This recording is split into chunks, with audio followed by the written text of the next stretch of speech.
gnose, de Guénon et de tradition. Alors, pour commencer, je vais parler d'abord de la gnose chrétienne, parce que je me suis pas mal... c'était un peu difficile de savoir comment démarrer, mais avant de s'engouffrer dans les abîmes obscurs, fumeux et pas très clairs de la gnose, je préfère commencer par la lumière de ce qu'on peut appeler la gnose chrétienne. Donc, je vais m'expliquer, c'est quelque chose de pas si compliqué que ça. Bon, déjà, une première chose que j'aimerais dire sur toutes ces choses de gnose, ça fait beaucoup, enfin, le mot fait peur, et il y a quelque chose de magique, presque en soi.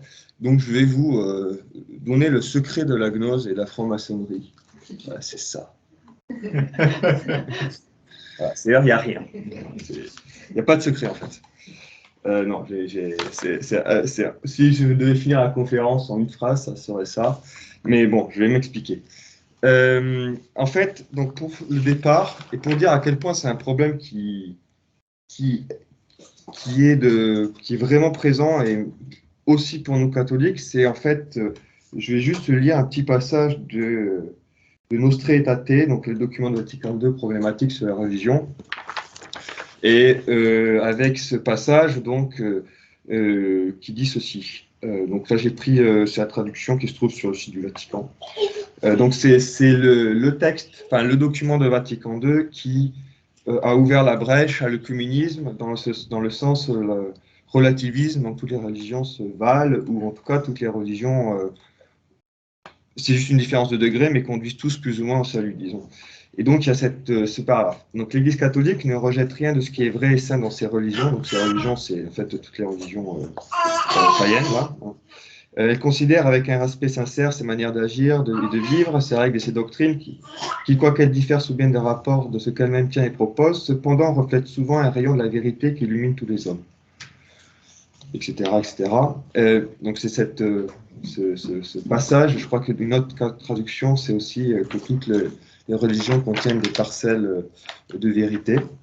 Et à partir de là, donc, parce que bon, traditionnellement, et c'est toujours le cas, la seule religion vraie de foi, c'est la religion catholique, et toutes les autres religions sont fausses. Ça ne veut pas forcément dire qu'il n'y a pas des aspects de vérité naturelle dans les autres religions. L'Église n'a jamais dit le contraire, mais que les autres religions ne peuvent pas apporter le salut en tant que tel. Et à partir de ce texte et de ce document, la brèche de l'œcuménisme a été ouverte avec Assise et tout un tas de choses, mais donc, en résumé, de dire que toutes les religions pourraient permettre de conduire au salut d'une façon ou d'une autre. Bon. Donc ça nous concerne directement, c'est quelque chose, disons, cet aspect de... moi, ça me parle beaucoup parce que, en fait, quand je suis arrivé au Japon, c'est par là que je suis rentré, c'est-à-dire cet aspect de quelles sont les vérités qu'il y a un paganisme ou pas. Et donc, je vais d'abord essayer de présenter ce qu'on peut entendre par une gnose chrétienne.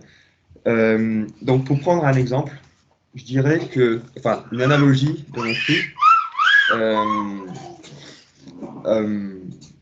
Alors, première chose, je vous recommande effectivement de regarder si vous êtes intéressé par les définitions d'abord de la gnose, parce que je vais pas traiter, ça serait extrêmement trop long.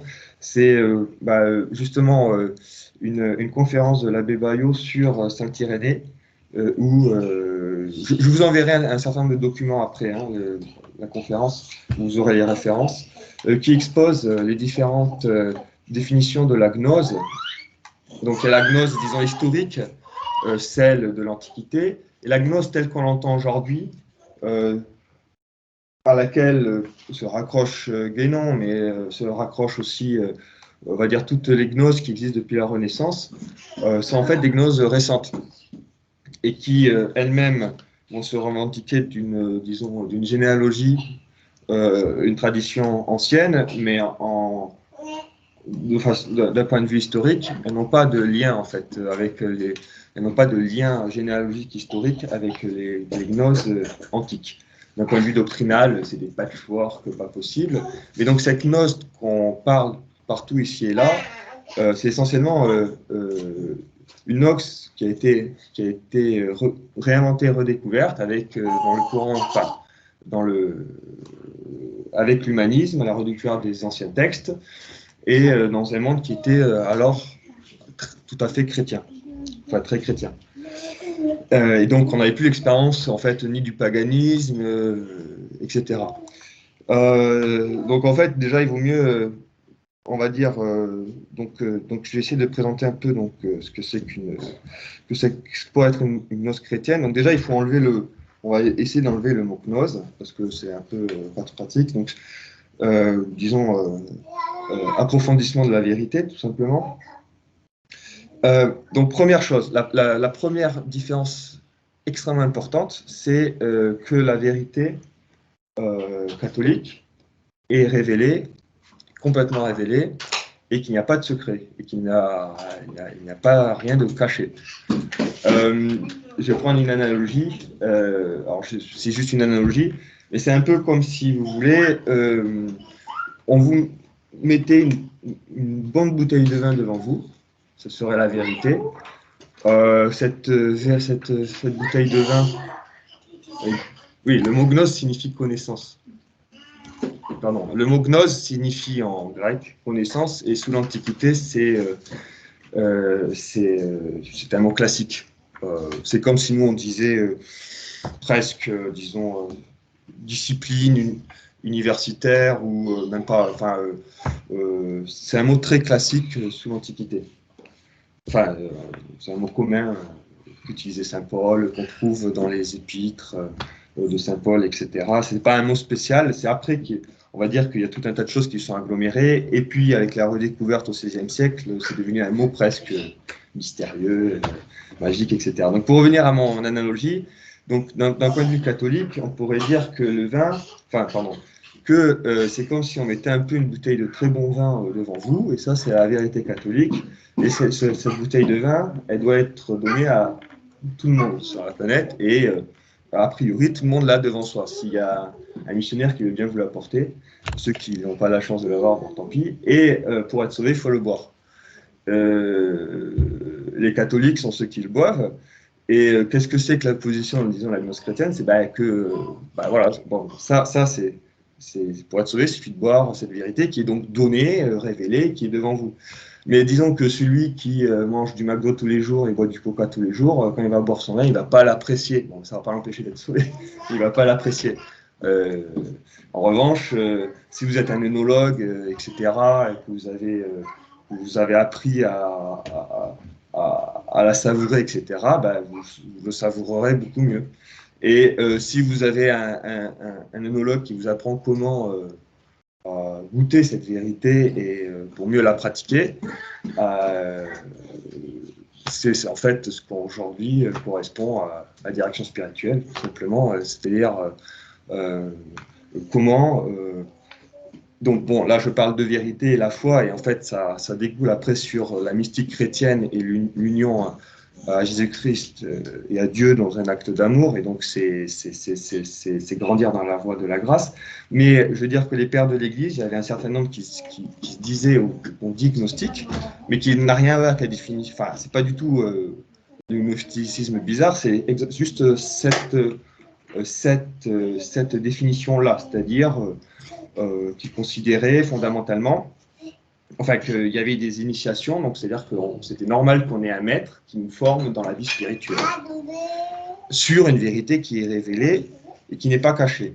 Après, que ce soit Origène, Clément d'Alexandrie et d'autres, mais en fait ça correspond à ce qu'on appelle la tradition, pas juste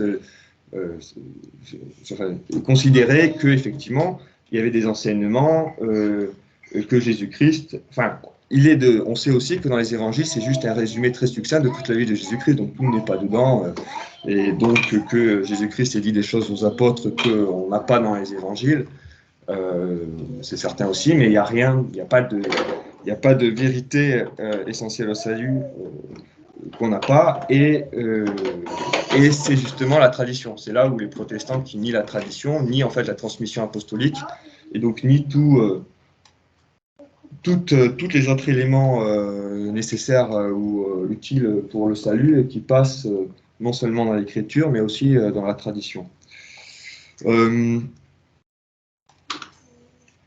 Bon, ça, et après, autre chose aussi, pourquoi la gnose devient si bizarre à l'heure actuelle? C'est parce que parce qu'on a perdu de vue ce que c'est que le paganisme. C'est-à-dire que pour ces pères de l'Église, qui étaient souvent des convertis eux-mêmes, qui étaient païens eux-mêmes au départ, ils pouvaient être très intellectuels d'ailleurs. Enfin, ceux qui ont écrit d'ailleurs, la plupart étaient des intellectuels. Je pense à Clément d'Alexandrie, à Origène. Il y a des gens comme ça, c'était des intellectuels à part entière. Ils venaient, donc ils étaient convertis, et donc ils étaient convaincus, enfin pour eux c'était juste évident que le paganisme c'était des barbarismes terribles. Enfin, il n'y avait pas photo, quoi. Hein. Il suffisait, parce qu'ils avaient vu les conséquences, ils savaient comment vivaient les païens, et ils savaient tout ce que ça entraînait. Enfin, c'était juste évident, quoi. Il y avait les sacrifices humains, il y avait, enfin, on pouvait tout imaginer, quoi. Ils avaient tout ça. En même temps, voilà, ceci dit, quand ils s'étaient convertis, forcément, c'était aussi naturel pour eux qu'il y avait des vérités naturelles dans leur formation, etc., qui leur avaient permis comment dire, d'aller vers Jésus-Christ ensuite, et puis de se convertir. Donc, ils n'avaient pas de problème à reconnaître les vérités naturelles qu'il y avait dans les religions païennes, d'où ils venaient ou d'où ils ne venaient pas. Et au fond, les missionnaires, que ce soit les jésuites, etc., ne font pas de guerre chrétienne. Mais quand ils vont chercher pour convertir des gens, quand ils présentent la vérité du dogme, etc., à des païens qui ne connaissent pas, ils vont la présenter pour qu'elle soit la plus facilement, qu'elle touche le plus les païens en question dans leur religion particulière. Et chaque religion n'a pas la même, disons, sensibilité, ni la même dose de vérité naturelle sur tel ou tel point. Et même, et voilà. Bon, ça, c'était un point. Après, l'autre point, alors pourquoi c'est important? Parce que je considère que, enfin, moi, dans mon travail même de recherche, quand j'étudie le monde païen, j'utilise beaucoup, forcément, des méthodes anthropologiques. Et disons que je trouve que pour ce qui est de cette position, sur comment se positionner par rapport aux vérités qui peuvent exister dans les religions païennes, l'exemple, je trouve magistral, je vous le donnerai après, c'est Joseph de Maistre, et en particulier son opuscule s'appelle Éclaircissement sur les sacrifices. Je l'enverrai pour Maxime, je pense vraiment qu'il faudrait que tu le lises aussi. C'est très intéressant et c'est exactement, disons, c'est juste sur voilà, tenir toute la vérité catholique, tout en pouvant utiliser des scories, enfin des restes de vérité naturelle que l'on peut trouver ici ou là. Et là, il le fait sur le sujet des sacrifices, et c'est très intéressant. Et en fait, en résumé et en conclusion, enfin, pour résumer sa façon d'approcher les choses, c'est que, parce que j'ai oublié de dire, pourquoi tous ces, parfois ces choses qui deviennent un peu délirantes dans la gnose sont possibles, c'est qu'il y a plusieurs choses qui se croisent. Il y a l'envie du primitivisme, il y a l'envie de la pureté, il y a il y a des aspects d'orgueil aussi peut-être, mais ce qui est sûr, c'est que quand on regarde la Bible, on sait que, le Deutéronome, ça veut dire la loi mosaïque, c'est la deuxième loi, c'est la loi écrite qui a été donnée à Moïse, mais avant la loi mosaïque, il y avait la loi des patriarches qui n'était pas écrite, qui avait été donnée à Adam et Ève dès le départ, et donc une sorte de loi primitive. Et donc, on sait qu'il y avait une sorte de loi primitive, mais c'est tout. Ça ne veut pas dire elle a été abrogée avec la loi mosaïque. Et surtout, et c'est là où Joseph de Maistre fait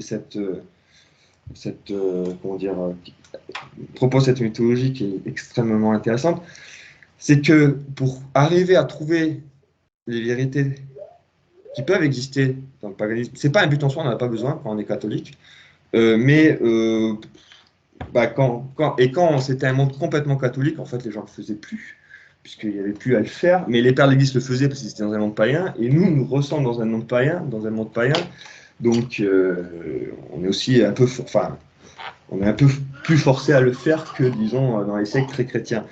Mais alors, comment il procède? C'est pas compliqué, c'est-à-dire que la révélation de Jésus-Christ, c'est la vérité révélée telle qu'elle. Et si elle est dernière chronologiquement, elle est première, puisque c'est Dieu lui-même qui la révèle et qui l'a dit direct. Donc, ce qui fait que quelque chose est plus vrai qu'autre chose, c'est par son âge ou son ancienneté, c'est l'autorité de celui qui l'a dit. Donc là, c'est Jésus-Christ, Dieu directement, qui le dit. Donc, c'est la vérité première. Et donc, ce que fait Joseph de Maistre, c'est qu'à la lumière de la révélation, il éclaire les religions païennes ou l'histoire, et il, disons, purifie des vérités naturelles qu'on peut y trouver, et qui sont systématiquement, en fait, et c'est ça qui est important, systématiquement viciées, corrompues, mêlées, et plus ou moins, etc. Et là, on en revient, et peut-être que... Oui, c'est là. Et là, on en revient aussi à une autre distinction importante que fait saint Thomas d'Aquin sur ce que c'est que le mal ou l'erreur. C'est-à-dire que l'erreur, donc saint Thomas d'Aquin dit que le mal est un manque de bien, donc le mal n'existe pas en lui-même, et en fait n'existe que sur un bien qui manque. Il y a aussi sur l'erreur, c'est le même genre de choses, c'est-à-dire que l'erreur n'existe que par une vérité qu'elle parasite quelque part, et en fait l'erreur est ce que dit saint Thomas d'Aquin, c'est que l'erreur est justement une parcelle de vérité qui ignore le reste, ou qui est exagérée, etc. Mais c'est jamais 100% quelque chose de faux, parce que si c'était quelque chose de 100% de faux, ça serait juste tellement immonde et repoussant que ça serait impossible qu'un seul homme, que quelqu'un puisse y adhérer. C'est impossible, on ne peut pas adhérer à quelque chose qui est faux à 100%. Et donc, justement parce que c'est des parcelles de vérité, c'est que c'est faux. De dire ça ne veut pas dire que dans ces erreurs-là, il n'y a pas un aspect de vérité. Mais voilà. Donc, Joseph de Maistre fait ça sur les sacrifices. Il le fait très bien. Je ne vais pas le lire ici. Juste pour information, c'est que cet opuscule de Joseph de Maistre, éclaircissement sur les sacrifices, est tout de même cité dans l'encyclopédie de la foi, la grâce. C'était une référence avant-guerre. Donc c'était une sorte de résumé du catéchisme, enfin résumé très précis. C'est le seul laïc, à ma connaissance, qui est cité là-dedans, et c'est le seul non canonisé, et c'est le seul, c'est-à-dire que j'ai pas compté, mais à vue donnée, disons que alors 2/3 de citations scripturaires, peut-être 30, donc oui c'est ça, 20-25% de pères de l'Église, et puis il est le seul qui est non père de l'Église et non scripteur à être cité sur les sacrifices, qui est quand même assez intéressant. Et en fait, il va dire, alors ça nous choque à notre époque, parce que justement à cause de ces histoires de gnose qui nous polluent, on a peur de penser aux vérités qui peuvent exister dans le paganisme, parce que tout de suite, on a les gnostiques qui débarquent et qui donne leur vision du cosmos.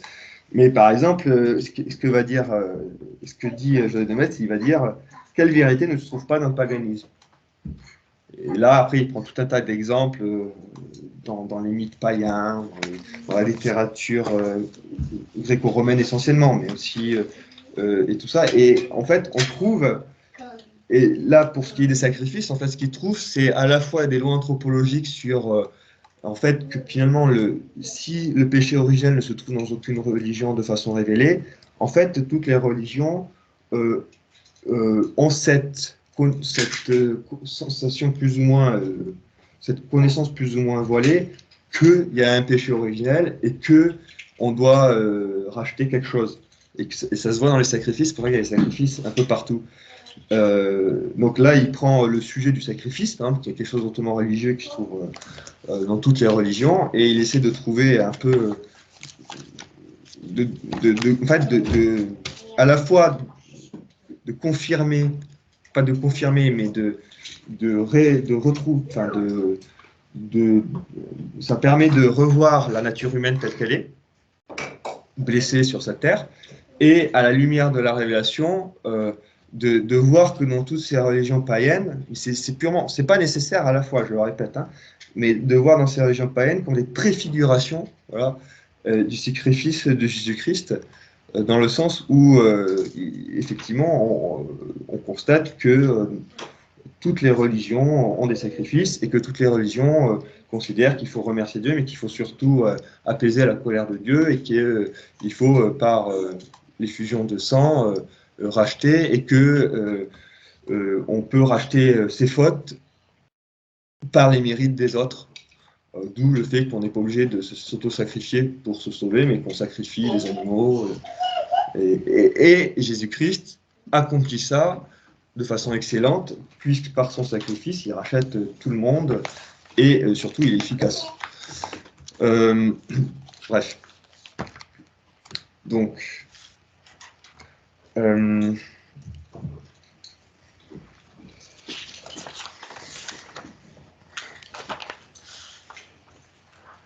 voilà. Alors, donc ça, c'était un peu disons, enfin, c'est pas la gnose chrétienne. Voilà, j'ai appelé ça la gnose chrétienne parce que il faut bien choisir un titre. Mais comment, d'un point de vue catholique, on peut approcher les vérités qui sont dans le paganisme si c'est nécessaire, et qu'est-ce que c'est que finalement le progrès, c'est ça, le progrès spirituel dans la foi catholique. Donc je répète, la vérité pour un catholique est révélée, rien de caché, pas de secret. Et tout ce qui est nécessaire au salut est révélé et là. Mais évidemment, après, on peut, tout le monde y goûte. Enfin, on n'a jamais fini de goûter ces vérités, même sur. C'est ce qu'on fera éternellement au ciel, enfin dans la contemplation.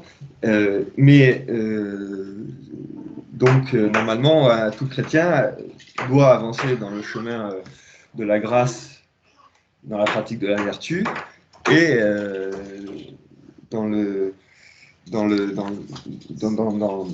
avancer pour goûter toujours mieux ces vérités. Et pour faire ça, c'est avoir un maître spirituel, aller au sacrement, mais donc approfondir cette vérité-là. Et c'est dans ce sens-là que les pères de l'Église, qui pour eux, c'était évident, puisqu'ils voulaient être... ils demandaient le martyre souvent, ils voulaient tout de suite aller... Enfin, pas tout de suite, ils pouvaient... Enfin, ils s'en remettaient au Seigneur, mais ils voulaient le plus vite possible aller au ciel et progresser, aller le plus vite dans le... Enfin, ils donnaient tout pour progresser dans ce chemin-là.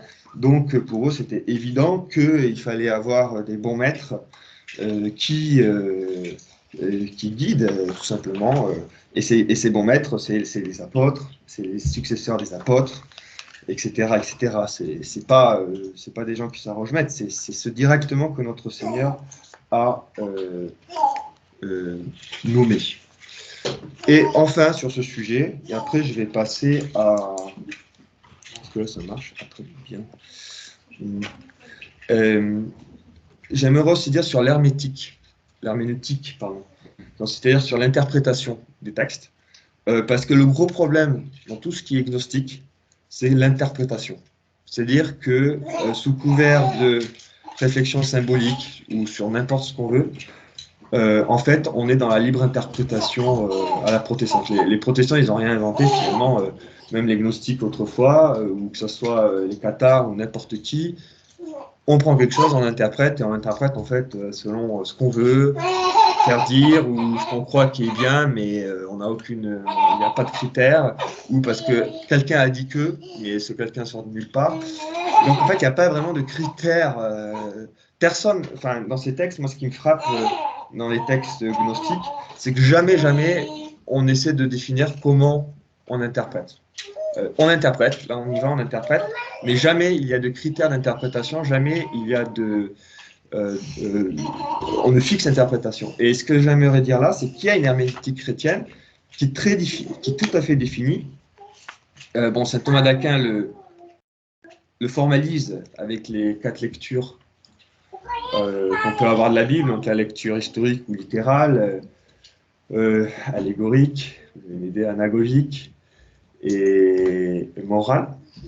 Enfin, morale plutôt d'abord, mais bref. Donc il y a 4 interprétations qui ont été systématisées par saint Thomas d'Aquin, mais qu'appliquent tous les pères de l'Église. Et c'est ça qui est fou, c'est que les pères de l'Église peuvent être parfois... Et vous nous entendez toujours, hein, c'est bon? Vous nous entendez toujours? Ah, oups. Ah oui, c'est bon, ça va. Non, parce que l'ordinateur s'éteint. Je reprenais. Donc oui, donc saint Thomas d'Aquin a, disons, formalisé ces 4 interprétations, mais les pères de l'Église les appliquent. Et en fait, on découvre que dans l'Évangile lui-même, en fait, il est clairement écrit que Jésus-Christ donne des clés d'interprétation. Donc ces interprétations qu'on utilise dans la tradition catholique ne viennent pas de nulle part, elles ont été données par Jésus-Christ. Et il y a, je pense en particulier, à 3 passages des Évangiles, celui où il donne l'interprétation du prophète Jonas, du passage du prophète Jonas, qu'il faut le comprendre comme une préfiguration de la résurrection, grosso modo, en résumé, où il explique la parabole du semeur, où le grain, c'est la parole de Dieu dans la terre qui est là, etc. Et la troisième, où là c'est beaucoup plus elliptique, mais où quand il apparaît aux disciples d'Emmaüs, il leur fait en fait un cours il leur parle des Écritures. Donc, on sait qu'il y a eu cette transmission. Et donc, l'herméneutique qui a été fixée, alors déjà, elle est fixe dans la tradition catholique, et en plus, les Écritures nous affirment que c'est de tradition, que c'est institué par Jésus-Christ, en fait. Donc, ce qui change, voilà, donc, pour résumer, disons, cette transmission chrétienne, catholique, se fait depuis Jésus-Christ, instituée par Jésus-Christ, avec des critères herméneutiques clairs. Et quand on regarde ce qu'on peut trouver comme genre de vérité ailleurs, on le fait à la lumière des principes sûrs. Et c'est pour ça qu'on parle. On était aux critères d'interprétation. J'avais pensé à parler de Guénon, vous avez attendu critères d'interprétation de saint Thomas d'Aquin et les formes d'interprétation que l'on trouve dans la Bible avec 3 passages. Hein, d'accord. Donc vous n'avez pas entendu ce que j'ai commencé peut-être à dire sur Guénon, hein? Oui. Donc d'accord, je vais reprendre à Guénon là. Sur ça, c'était juste de dire que oui, voilà, c'est ça, que l'interprétation, l'herméneutique chrétienne, elle est fondée sur les critères que a donné directement en fait Jésus-Christ par la tradition, et on le sait par les Écritures. Bon. Voilà. Et donc là, je vais ensuite essayer donc, de parler maintenant de René Guénon. Et là, je vais donc plus concrètement parler donc, de 3 livres que Maxime a gentiment prêté, et donc, que j'ai lu. Donc, Orient de la quantité, Orient et Occident, l'ésotérisme de Dante. Alors, je ne vais pas présenter de façon générale parce que ça serait aussi trop long, mais en quelques points, voilà, pour montrer voilà, quelques problèmes. Alors, je sais plus, je ne pense pas que vous l'avez entendu, mais en fait, je vous enverrai aussi après. Il y a un très bon livre, enfin un très bon texte de Jean Vaquier sur la gnose en général et René Guénon en particulier, qui resitue la vie de René Guénon, ce qu'il a fait, etc. Donc lui-même a été dans ses premières parties de la vie franc-maçon et dans plusieurs loges. Son dada, c'était de... Enfin, il multipliait les expériences de loge, et puis après, il est allé vers, vers les religions l'hindouisme, l'orientalisme, et ensuite l'islamisme. Et il parle donc d'ésotérisme. C'est lui qui a popularisé pas mal au XXe siècle l'ésotérisme, la notion d'ésotérisme, exotérisme, etc.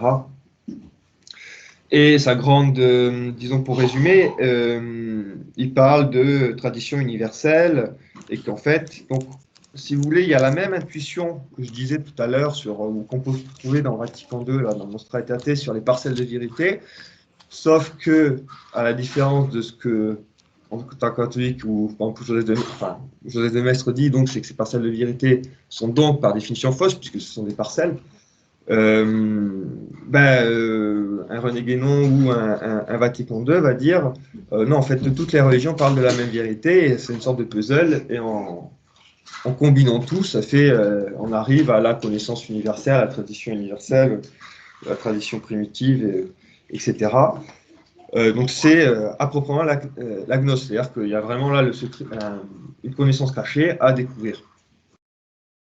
C'est pour reprendre l'analogie sur le vin, la gnose qui n'est pas chrétienne. C'est un peu comme si vous aviez en face un monologue qui vous dit ah, j'ai un super vin, un super vin que vous goûterez peut-être un jour, mais pour ça il faut que vous m'écoutiez. Toujours et jamais votre vin. Mais je rigole un peu, mais donc je vais pas parler de l'ésotérisme de Dante, parce que ça c'est un écrit purement maçonnique, dans le sens où il se place dans un débat d'interprétation symbolique sur Dante. Je ne sais plus quand il a écrit, mais vraiment ça doit être, je pense, maçonnique, et voilà, c'est pour faire l'histoire du franc-maçonnerie, c'est pour être intéressant, mais pas forcément. Mais donc je vais parler du règne et de la quantité. Alors parce que en fait, ce qui est intéressant, donc apparemment, j'ai pas eu le temps malheureusement de regarder les articles universitaires sur lui, mais bon, il est considéré plus ou moins comme une figure d'extrême droite. Et effectivement, il a eu de la... parce que il parle de tradition. Donc tout de suite, tradition, ça fait extrême droite, tout ça. Et il a, en tout cas, ça c'est vrai, il a séduit beaucoup, à une époque, en tout cas, beaucoup de catholiques traditionnels. Bon.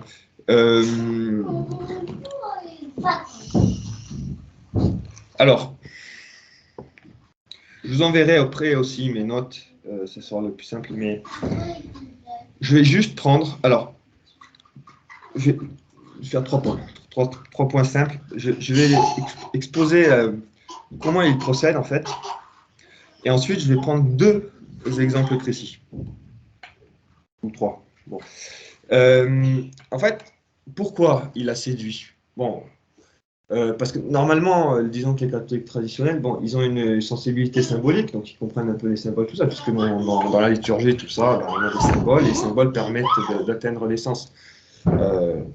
Sachant que la grande distance entre le symbolisme maçonnique, ou ce genre de choses, et le symbolisme, disons, vraiment traditionnel, enfin chrétien, c'est qu'il est ancré sur des vérités, c'est pas, et sur des réalités, c'est pas du symbolisme qui qui digère sur du vide et qui se rattache à rien. C'est-à-dire que quand par exemple, on fait l'herméneutique de la Bible, il faut toujours commencer par le sens littéral, parce que les livres, les Écritures sont d'abord l'histoire. Et après, il y a aussi d'autres sens qui sont là-dedans, mais les autres sens ne viennent pas remettre en cause ce sens premier. Et dans le conciliarisme, j'en parlerai un tout petit peu avec ça d'ailleurs, en fait, on a ces tendances qui sont en fait gnostiques ou maçonnes, dans le sens où on a tendance à vouloir nier le sens historique, le sens littéral, en niant les miracles, en niant tout ce qui s'est passé, pour ne reprendre que des interprétations plus ou moins fumeuses, ou qui font plaisir, ou bisounours, ou je parle à la protestante, mais à la conciliariste. Donc,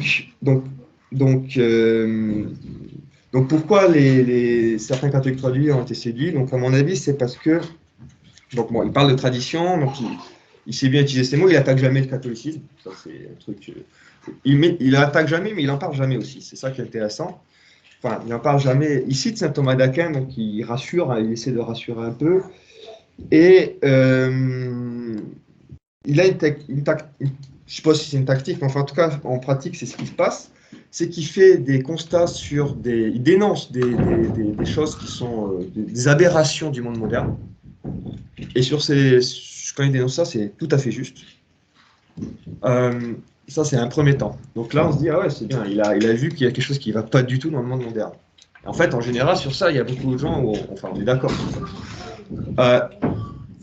Et ensuite, dans un deuxième temps, il va dire, il va en fait prendre le contre-pied du monde moderne, qui n'est jamais la vérité catholique, qui va dire que ça correspond en fait à ce qu'ils disent dans toutes les traditions, mais sans le prouver. Et c'est là où il y a un saut intellectuel qui marche pas en fait. Ou en tout cas, où il amène sa cosmogonie ou sa cosmologie, cette tradition universelle, tout à fait gnostique pour le coup, ésotérique, etc., sans vraiment le dire et sans vraiment l'expliciter dogmatiquement, disons, enfin de façon claire et comme si c'était un catéchisme. Mais pour cette exposition, vas-y, dogmatique, je vous recommande Jean Vaquet, que je vous enverrai après si ça vous intéresse. Et donc là, je vais prendre des exemples. Je vais prendre des exemples précis. Alors, donc, l'exemple est tout simple. Par exemple, voilà, je prends deux exemples. Donc, il y a le chapitre 9, qui est le double sens de l'anonymat. Non, c'est pas ça. C'est pas le chapitre 12. Qui va, par exemple, critiquer, qui s'intitule « La haine du secret ». Et en fait, toute la première partie du chapitre, il critique la transparence, vraiment le sens de la transparence qu'on a aujourd'hui, et la vulgarisation, dans ses mauvais sens du terme, que fait la modernité. Et ça, c'est tout à fait juste. Je dis bien que la transparence, le principe de transparence pour transparence, est extrêmement nuisible, fait du mal, etc. Et à partir de là, en fait, il voit une haine du secret de la modernité, et en fait, dire que le secret, qu'il y a des secrets, qu'il y a des choses qui sont bien d'être secrets. Pour résumer. Et en vérité, c'est très intéressant, parce que bon, c'est par hasard, c'est des sujets que j'avais déjà dû réfléchir, sur des sujets auxquels j'ai dû réfléchir, c'est qu'en fait, il confond, il fait une confusion entre secret et scandale. Et aussi, il ne fait pas de distinction, disons, entre les ordres de vérité, la justice et la charité. C'est-à-dire que, si vous voulez, il critique la transparence, c'est juste. Mais donc là, il va prendre, disons, l'extrême inverse en disant donc, le fait de ne pas avoir de secret, c'est mal. Et il y a un problème, la modernité n'aime pas le secret, donc le secret c'est bien. Et donc le secret, il faut que ça soit bien. En fait, là, il y a un saut. Ah bon, après, il va rattacher en dire que toutes les religions ont des secrets, etc. En fait, c'est pas faux, dans le sens où, hors la religion catholique, toutes les religions sont de plus ou moins des religions à secret. Il y a toujours des ésotérismes dans ces secrets, des initiations. Dans ce sens-là, son analyse n'est pas fausse quand il remarque que toutes les religions ont des secrets. Mais c'est tout. C'est la seule chose qu'on peut dire sur toutes les religions hors religion catholique, qui ont des initiations, des ésotérismes, etc. Pour ce qui est du Japon, c'est pas tant. Et en fait, j'ai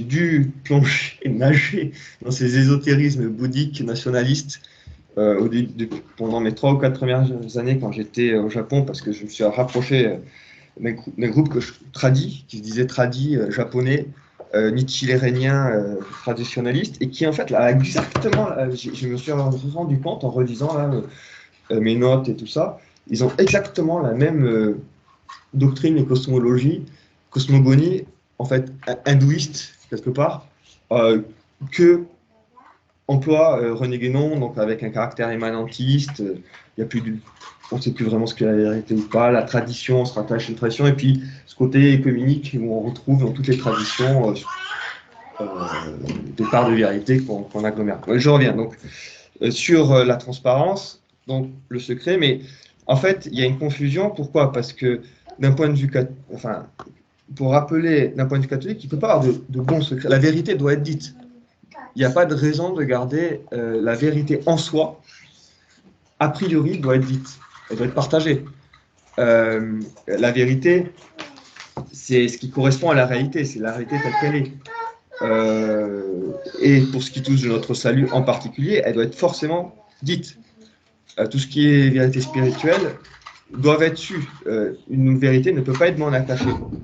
Mais ce que dit la foi catholique aussi, c'est que ça, c'est la vérité en soi, mais il ne faut pas confondre avec le scandale, qui là, en fait, quand il parle de transparence, il ne parle pas de vérité en soi ou spirituelle, on parle de scandale. C'est-à-dire que c'est une question de vertu prudentielle, de discrétion. C'est-à-dire que le scandale, c'est le fait que certains actes et leur publication entraînent au péché. Et là, ce ne sont pas des vérités, là. Ce n'est plus des vérités en soi, c'est plus des vérités spirituelles, c'est plus des vérités qui ont trait au salut. Ce sont juste des histoires d'hommes et d'hommeries. Et par définition, il faut éviter le scandale, parce que ça entraîne les autres au péché. Et il y a ensuite la vertu prudentielle de discrétion, pour permettre aux gens de s'amender. Il y a des choses qu'on n'a pas besoin de dire. Jésus-Christ, il dit lui-même dans l'Évangile, je crois que c'est Jésus-Christ qui dit que votre main gauche ne sache pas ce que fait votre main droite. Mais ça veut pas, c'est pas du tout un culte du secret. Et c'est complètement, disons, très différente. Après, peut-être. Je vous en prie. Il y a une vraie différence de nature entre les secrets des traditions païennes, qui sont des secrets ésotériques, et comment on voit, disons, les vérités et le scandale et la discrétion chez les chrétiens. Donc ça, c'était un premier exemple. Deuxième exemple, en fait, pour chaque chapitre, je pourrais faire ce travail. Là, je prends des exemples qui sont simples à comprendre parce qu'il y a un certain nombre de chapitres qui sont très philosophiques et qui sont donc assez compliqués à comprendre et qui demandent un certain nombre de connaissances. Mais là, je prends des exemples les plus simples, je pense, à comprendre. Un autre, c'est le chapitre 19, donc c'est limite de l'histoire et de la géographie. Alors là, ça me parle encore plus, puisque moi-même, je suis de l'histoire, donc voilà. Donc, il va commencer par une certaine critique du monde du fonctionnement de l'ambiance universitaire, disons, au XXe siècle. Et en soi, c'est pas faux. Avec une certaine uniformisation, et le fait que les scientifiques plaquent leur idéologie sur leur recherche et leurs conclusions découlent de leur idéologie, ce qui est souvent vrai. Et donc là, tout le monde est d'accord, on va dire. Enfin, personnellement, moi, je pourrais, il exagère un peu en fait. Enfin, peut-être qu'à son époque, c'était encore pire que maintenant, mais je pense pas, parce que même à son époque, non, en fait, il ne connaissait pas forcément bien les milieux historiques, en fait. Mais la conséquence de ça, c'est qu'il ne va pas dire comment faire bien de l'histoire, c'est qu'il va évacuer l'histoire et la géographie. Ne faisons plus d'histoire et de géographie. Parce que c'est forcément corrompu. Et là, il y a quelque chose un saut extrêmement, bon, déjà,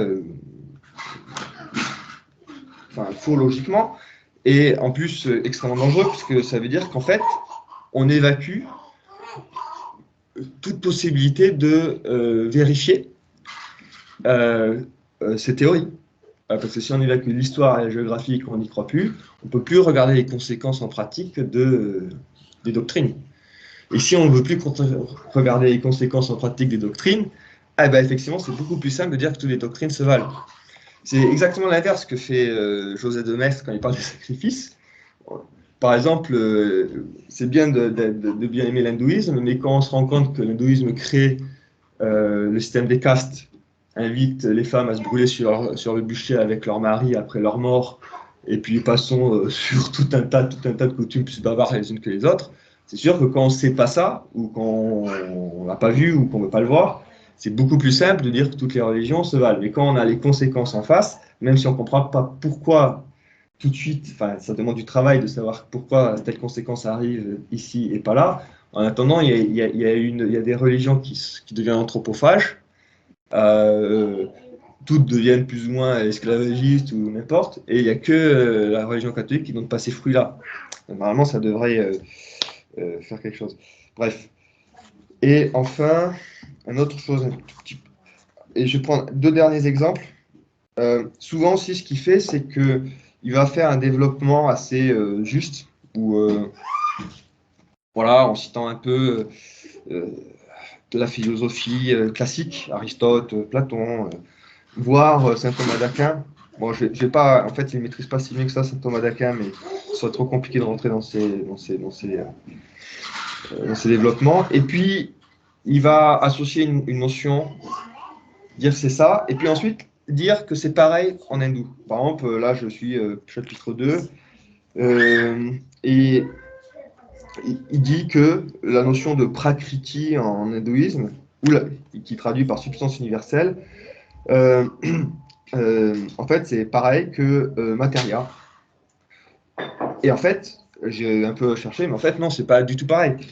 Puisque le prakriti, dans la chose hindoue, en fait, c'est une sorte de principe insubstantié. Enfin, en gros, c'est une sorte de principe universel d'où émane tout. Et, enfin, c'est une sorte de Dieu cosmique et dont toutes les choses sont une manifestation. Donc, ça n'a absolument rien à voir avec, par exemple, la façon de voir la substance dans la philosophie chrétienne, par exemple. Absolument rien à voir. Mais il dit que c'est la même chose.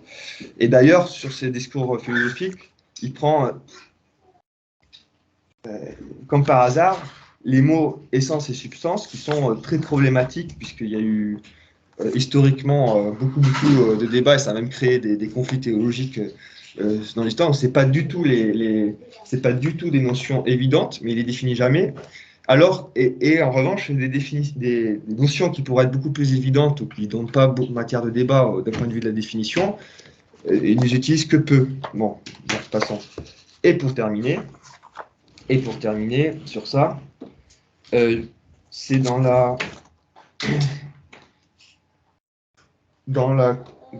l'introduction, ça aussi c'est quand même problématique. Voilà, il dit ça à un moment donné.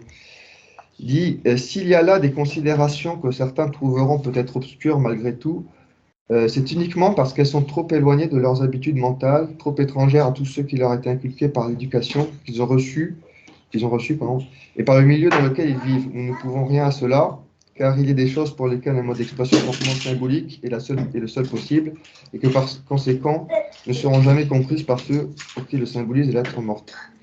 Bon, donc en gros, il dit, en clair, si vous n'êtes pas d'accord, en fait, si vous ne comprenez pas, donc donc il n'y a pas de débat. Ça, c'est aussi, je pense, problématique. Bon, je vais m'arrêter là. Il y aurait encore beaucoup de choses à dire, par exemple, sur l'Orient, en fait. C'est pas du tout, c'est des topos qu'il utilise, mais ça correspond pas forcément à des réalités. Cette coupure de l'histoire, etc. Mais voilà, ce que j'aimerais revenir, et donc je vais finir avec, je vais peut-être juste présenter vite fait ce livre parce qu'il y a un rapport en fait avec ce livre. Et puis bon, ça c'est plus tard, c'est pas. Oui, peut-être ce livre aussi parce que bon, très rapidement, je vous enverrai mes notes sur ça. Je les ai relus après. Bon, en fait, c'est un peu violent, mais c'est assez drôle. J'ai cru que c'était un protestant qui écrivait sur le catholique, et j'apprends à la page 136 que c'est un catholique. Mais il passe tout. Alors, il fait des erreurs factuelles énormes et il nie les miracles. Toutes ces citations, c'est que les auteurs. Alors, c'est un professeur de littérature du 19e siècle, donc c'est quand même très respectable. Et lui, pour le coup, là, il utilise des notes, etc. Donc, on n'est pas dans le même registre du tout que René Guénon. C'est pas du tout, ça n'a rien à voir. Mais c'est vraiment un écrit mais typique de ces années conciliaristes. Il cite Chardin et compagnie. Il est héritier de Renan, donc il voit Jésus comme un Renan, qui est quasiment un mythe, quoi. Donc, il a une sorte de présupposé rationaliste qui nie tout. Il parle de Jeanne d'Arc comme une affabulatrice. Il connaît même pas. Enfin, il fait des erreurs factuelles assez énormes. Par exemple, il ne sait pas que la porte du chameau, enfin le chat d'une aiguille et le chameau, c'est en fait une porte de Jérusalem, etc. Où il ne sait pas même que les différents évangélistes n'écrivent pas pour les mêmes personnes. Que Matthieu a écrit d'abord pour les Juifs, que Luc pour les gentils, que Jean a écrit plus tard quand il y a des nouvelles directions qui sont arrivées, et que donc il n'écrit pas forcément la même chose qu'ont écrit les autres, puisqu'il ne va pas refaire une redite. Enfin, et il fait des erreurs factuelles. Par exemple, il croit que les gens croyaient que la Terre était plate.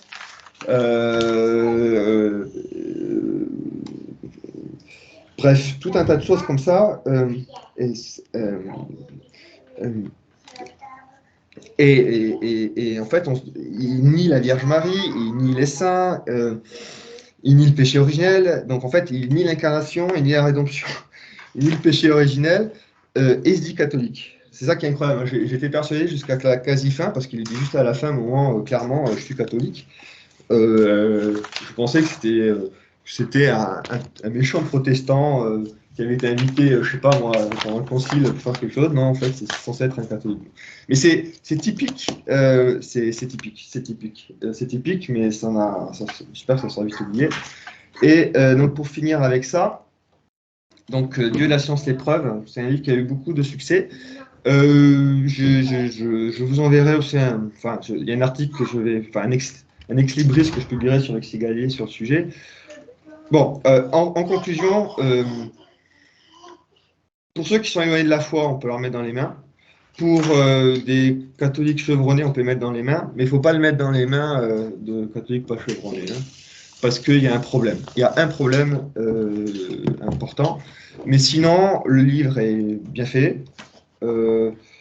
Déjà en tant qu'objet, il est bien écrit, il est exact sur le fond. Je trouvais qu'une erreur théologique patente, page 344, où il dit qu'il n'y a pas d'hiérarchie entre les hommes au jardin d'Éden, ce qu'il faut, selon saint Thomas d'Aquin. Mais sinon, c'est très exact, donc c'est très factuel, c'est très intéressant d'un point de vue apologétique, puisque en fait le but de ce livre, ce n'est pas un traité de théologie, ce n'est pas un traité de philosophie, ce n'est pas un traité de science. Le but est affiché, c'est convaincre en gros la personne lambda français du XXe siècle d'aujourd'hui, donc qui ne croit pas en Dieu, qui est éloigné de la foi, qui est même pire a priori matérialiste et athée, que Dieu existe. Enfin, qu'un Dieu créateur existe, pour être exact, c'est ça la chose. Et en fait, la chose est en soi, il n'y a pas de problème, puisque l'idée de foi qu'on peut prouver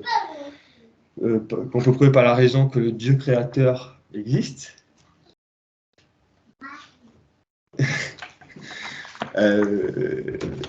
qu'il existe un principe créateur en tout cas. Enfin, selon l'abbé Wilcock, il dit ça. Hein. Comme Aristote avait un principe premier, un principe immobile. Donc, Wilcock l'a fait. Donc, enfin, moi, en tout cas, en soi, cette ambition ne me gêne pas du tout, puisque effectivement, le fait de regarder la création et la science et tout ce qu'on voit là-dedans, en fait, on se rend compte qu'il y a eu un basculement au XXe siècle dans la science et que, en fait, impossible d'être athée, en gros, si on est sérieux scientifiquement. Et ce qui est intéressant, c'est qu'il y a un certain nombre d'arguments qui sont intéressants qu'on vient en pratique de façon apologétique dans des discussions qu'on pourrait avoir avec n'importe qui. Moi, les deux qui je ne connaissais pas du tout, enfin déjà la synthèse en elle-même, parce que tout est présenté comme ça, ramassé. Souvent, c'est à droite à gauche, donc voilà, on peut connaître de façon parcellaire, mais le fait que ça soit bien présenté comme ça, ça permet de donner une vue d'ensemble. Donc, sur les résultats récents de la cosmologie et sur la vie en particulier.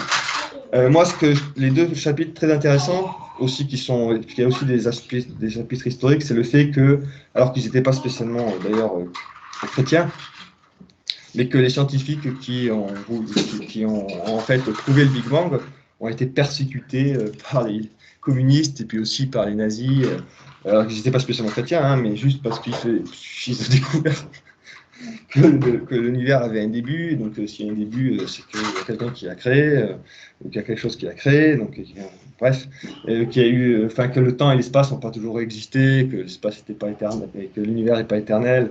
Et, enfin, les pauvres scientifiques ont découvert ça et ils se sont fait persécuter. Après, ce qui est intéressant, c'est aussi des gens comme Einstein, tout ça, qui étaient des athées, sont devenus agnostiques à la fin de leur vie. Bon, bref, et il y a une analyse très intéressante aussi du miracle de Fatima, du soleil, de façon factuelle, qui montre bien qu'il y a des choses qu'on ne peut pas expliquer non plus. Voilà.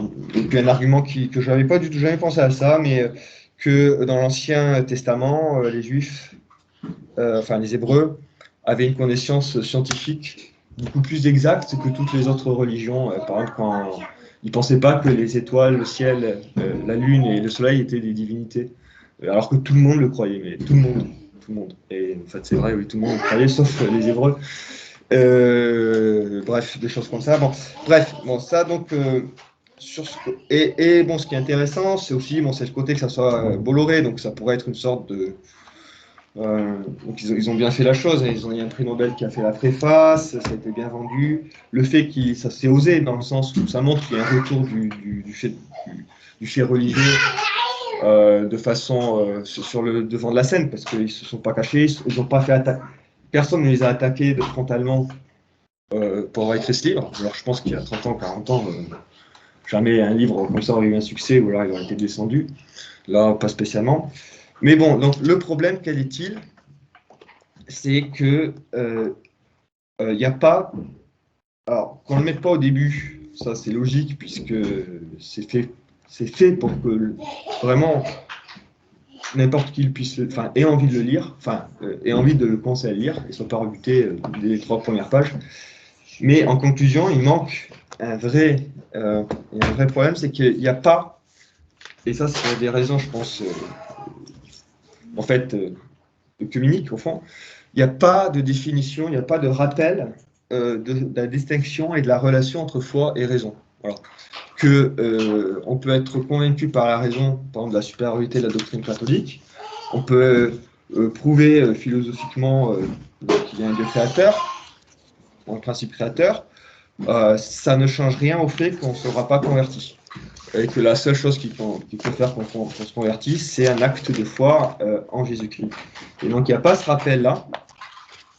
Et comme il n'y a pas ce rappel-là, moi, quand j'avais eu quand je l'ai lu, je m'étais dit un peu ça, mais ça m'avait pas, comment dire, je n'avais pas levé mes antennes parce que c'était donc suffisamment léger pour pas que ça soit voilà, ils sont pas gnostiques, les auteurs, je pense vraiment pas qu'ils sont gnostiques, mais clairement, il y a des gens, disons, pas forcément gnostiques, mais enfin, kabbalistes ou des gens comme ça qui font la louange de ce livre et qui essayent de les récupérer pour leurs choses, pour leurs histoires. Parce que si on veut l'interpréter de façon gnostique, on peut, puisque la seule chose qu'il dit là-dedans, c'est qu'effectivement, on peut avoir un Dieu créateur. Mais si on le comprend mal, on peut avoir l'impression que, par la raison, on peut en fait prouver son petit Dieu à sa sauce, comme on le veut, ce qui est évidemment faux. Enfin, oui, c'est ça. Donc voilà, c'est la seule réserve, enfin c'est la réserve principale sur ce livre. Mais sinon, en soi, c'est intéressant. C'est intéressant pour avoir des arguments. Voilà, donc je vais m'arrêter là, je pense, et on va passer aux questions. Oui, donc Paul, bon, j'ai lu le livre, je l'ai trouvé très bien aussi, mais en fait, ils sont tous les deux catholiques pratiquants et ils font une présentation rationnelle pour des dernières découvertes scientifiques qui tendent à prouver qu'il y a un Dieu créateur. Mais dans la deuxième partie du livre, il y a l'étude sur le miracle du 13 octobre 1917 à Fatima.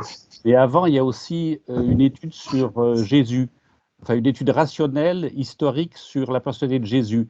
Mais alors, ils ne font pas de conclusion, ils laissent le lecteur conclure par lui-même, mais si on suit bien le raisonnement, la conclusion, c'est que Jésus-Christ est le Fils du Dieu vivant, qu'il est ressuscité, etc. Enfin, je veux dire, normalement, si il laisse le lecteur faire la conclusion lui-même, mais si on suit leur raisonnement, c'est ça à quoi ils mènent. Oui, c'est vrai, dans ces chapitres-là, sur qui peut être Jésus, sur la Bible, effectivement, voilà, il ne tient pas à la conclusion, il laisse Et effectivement, la conclusion... Mais tous les arguments vont en faveur d'un Dieu créateur et avec Jésus-Christ, Fils du Dieu vivant, ressuscité. Parce qu'en fait, ils sont catholiques, mais oui. il laisse le lecteur. Alors effectivement, on peut considérer que ça manque. Maintenant, il voulait aussi s'adresser à un très large public. D'ailleurs, c'est un succès puisqu'ils sont en tête des ventes. Oui, je sais. Non, mais le défaut, je veux dire, ce qui est problématique, c'est qu'ils ne disent pas à la fin de chaque chapitre, ça c'est pas grave, mais qu'en conclusion, c'est qu'on ne prouve pas la foi. Oui. On peut avoir il nous laisse la liberté de... Mais normalement, si on lit bien le bouquin, c'est la conclusion à laquelle on doit arriver. Voilà ça, mais si on lit mal le bouquin, on peut en tirer les... C'est ça le truc, c'est que ça peut être... Je dis pas qu'il faut pas lire, mais je veux dire que quelqu'un qui est... On peut avoir l'impression, on peut le lire comme ça en fait. Si on se dit, on le lit, qu'on peut prouver la foi, ben, on peut le comprendre comme ça en fait. Même si effectivement les auteurs n'ont pas cette intention, je pense vraiment. Parce que... Mais, ce que je trouve vraiment intéressant, c'est toute la première partie sur les preuves scientifiques, parce que, bon, ils expliquent que du XVIe siècle à la fin du XIXe, toutes les découvertes scientifiques ont été utilisées contre la foi, et à partir du XXe, surtout à partir du Big Bang, l'entropie, le réglage fin de l'univers, etc., des scientifiques complètement athées donc admettent qu'il y a eu un début et qu'il y aura une fin, et donc il y a un Dieu créateur, alors que, par exemple, les rationalistes, les marxistes, les nazis, etc., pour eux, il n'y a pas de début, il n'y a pas de fin, et l'univers est stable. Et c'est pour ça que Staline et Hitler ont persécuté tous ces scientifiques qui n'étaient pas spécialement chrétiens, mais qui avaient découvert que l'univers avait une origine. Et ça, c'est très intéressant. Hein. Oui. Et intervenir, Paul. Oui. Cette lecture de Dieu, la science, les preuves, elle n'est pas recommandée par la FRAT. Et on le trouve sur les éditions Clovis, par exemple. Si vous allez sur le site des éditions Clovis, vous voyez, ils disent que notre aimable clientèle ne s'attende pas à ce qu'on vende ce livre dans nos librairies parce que nous ne recommandons pas cette lecture. Donc, il y aura une revue qui sera certainement mise aussi dans la revue Fidélitaire. Ils vont sur un commentaire sur ce livre et qui sera peut-être rapproché de ce que toi, tu as dit. C'est qu'en effet, annoncer la parole de Dieu, c'est pas finir sur cette conclusion-là que Dieu existe. Maintenant, c'est très bien, c'est fini, quoi. Un catholique, il n'a pas ce devoir-là, il ne doit pas s'arrêter juste là. C'est ce qu'on pense aujourd'hui, où on pense que finalement toutes les voies de salut se valent. Donc en fait, il manque quelque chose à ce livre. Et ça peut être. Et c'est intéressant, hein, mais il y a beaucoup d'autres livres, je pense, qui sont très bien aussi, et notamment des livres sur l'évolution de Dominique Tasso, des livres d'apologétique, je pense même de base, qui sont faits par les théologiens, et qui sont peut-être plus accessibles à un public, enfin, catholique après aujourd'hui, où c'est vrai qu'on est dans un. Mais ce qui est Aujourd'hui, où les sûr, gens. la seule, enfin, on verra, mais le fait qu'il ait été bien, enfin, c'est-à-dire qu'il peut toucher des gens qui sont loin de la foi. Mais moi, Ouais. C'est pas pour les catholiques. je l'ai fait lire à une Française qui est très attirée par le bouddhisme. Et c'est important parce que dans le bouddhisme, il n'y a pas de Dieu créateur. Et donc ce livre, par la science, démontre qu'il y a un Dieu créateur. Donc, je suis d'accord qu'il n'y a pas la conclusion. Non, voilà, mais tout ça, oui, tout c'est que c'est pas cyclique, que l'univers n'est pas cyclique, qu'il y a un début, qu'il y a une fin. Parce qu'il y a moi je vois, il y a beaucoup d'occidentaux qui sont attirés par le bouddhisme. Moi, j'en connais plusieurs qui se sont convertis au Japon, des Français. Hein, et donc, ce livre, finalement, est important parce qu'il démontre que, justement, le fait qu'il n'y ait pas de Dieu créateur, le temps cyclique, etc., ça ne correspond pas à la vérité scientifique. Non, mais en effet, c'est intéressant, je pense, mais on peut très bien en arriver à cette conclusion-là par le Concile Vatican II, ou avec des gens qui ont scandalisé la doctrine catholique, comme Teilhard de Chardin, qui a essayé de prouver, d'adapter la Bible à la théorie de l'évolution, par exemple. Donc, enfin, je pense qu'il faut quand même faire attention à ce point de vue. Moi, après, en effet, je pense que peut-être le premier propos, hein, de Paul qui disait, voilà, quelqu'un qui n'est pas du tout catholique, il peut le lire. Pour avoir une première, enfin qui est pas du tout, qui est non croyant, quoi. Pour avoir une première, peut-être c'est ça que vous vouliez dire à la limite. Oui, c'est ça. Pour Ouais. lui donner, Oui, je suis d'accord avec ça. et pouf, ça peut mettre un électrochoc, ça c'est clair. Oui, voilà, Alors, c'est bien. c'est vrai que les deux défauts, c'est qu'il n'a pas écrit clairement la nécessité de la foi, enfin, de l'acte de foi, et que c'est bien de savoir qu'il y a un Dieu qui existe, qui a été créateur, mais ça ne dit rien du Dieu en question. Donc on n'a rien dit en fait. Parce que bon, en fait, finalement, l'athéisme, c'est tellement absurde comme position que. Enfin, on en est là, hein, c'est sa situation effectivement actuelle en Occident, mais l'athéisme est une position tellement intenable, en vérité, tellement absurde, c'est pas compliqué à démonter en fait, en vrai. Enfin, c'est vrai que le XXe siècle est un siècle incroyable pour ça. Et c'est vrai que ce qui est intéressant, c'est que c'est des athées qui se démontent tout seuls. Ça, c'est très intéressant. Et l'autre problème aussi, c'est qu'il n'y a pas clairement, même si un tout petit peu, mais il y a. Bon, je pense qu'ils n'ont pas pris des bons conseils pour le coup dans ces matières-là, mais qu'il n'y a pas ils n'ont pas aussi bien clairement redéfini les hiérarchies de vérité. C'est-à-dire que la vérité scientifique, celle dont ils parlent, c'est la plus basse, puisque c'est une vérité juste hypothétique. Ensuite, il y a la vérité philosophique, qui est plus élevée, puisqu'elle se fonde sur des constatations de surnature humaine et qui peuvent être donc universelles et toujours vraies. Et puis au-dessus, il y a encore les vérités théologiques, puisqu'elles sont déduites des vérités qui sont dites par Dieu, donc qui ne seront pas et qui ne seront pas. Et donc, il n'y a pas du tout cette hiérarchie nulle part. Et ça, c'est vraiment dommage aussi, parce que si on le lit mal, on peut croire que effectivement la vérité scientifique je sais pas, est absolue, quoi. Alors que c'est complètement faux. C'est la vérité la plus basse dans la hiérarchie de vérité. Qui peut montrer des choses et prouver des choses de façon apologétique, mais enfin, qui peut donner des arguments de façon apologétique, mais c'est tout, quoi. Bref.